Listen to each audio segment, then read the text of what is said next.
Role. माझी बहीण मागील 2 वर्षांपासून फलटण येथे उपजिल्हा रुग्णालयात मेडिकल ऑफिसर म्हणून कार्यरत होते. मागील वर्षभरापासून तिला चुकीच्या पोस्टमॉर्टम रिपोर्ट बनवण्यासाठी राजकीय आणि पोलिसांचं खूप प्रेशर असायचं.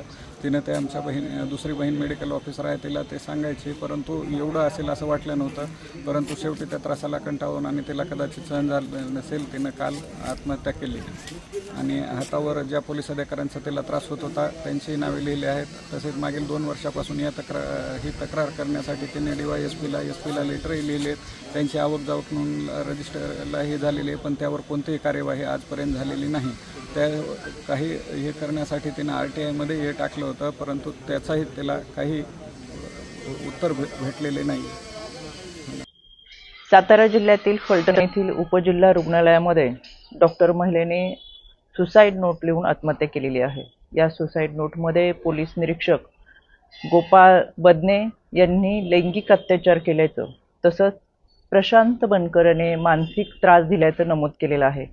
राज्य महिला आयोगाने या घटनेची दखल घेतलेली आहे. यामध्ये दोन्हीही आरोपींवरती BNS अंतर्गत गुन्हा दाखल करण्यात आलेला आहे. हे दोन्ही आरोपी फरार असून त्यांच्या तपासासाठी शोध पथक हे रवाना झालेले आहे. बीड आणि पुणे भागामध्ये यांचा तपास सुरू आहे. त्याचबरोबर संबंधित डॉक्टरांनी यापूर्वी देखील आपल्यावर अशा पद्धतीने लैंगिक अत्याचार किंवा मानसिक त्रास दिला आहे म्हणून काही तक्रार दाखल केलेली आहे का, आणि ही तक्रार दाखल जर केली असेल तर त्यांना मदत का मिळाली नाही याची सुद्धा चौकशी व्हावी, असं राज्य महिला आयोगाने पोलीस अधीक्षक सातारा यांना सूचना केलेल्या आहेत. एकंदर या संपूर्ण घटनेचा तपास होत असताना यामध्ये संबंधित डॉक्टरांचे शव हे विच्छेदनासाठी रुग्णालयामध्ये हलवण्यात आलेले आहे. यामध्ये आरोपींवरती कठोर कारवाई व्हावीच, यामध्ये कोणीही आरोपी असू देत त्याची गय केली जाणार नाही. त्याच पद्धतीने अशा पद्धतीच्या घटना खऱ्या अर्थाने समाजामध्ये घडूच नाही यासाठीचा प्रयत्न हा पोलिसांचा असतो.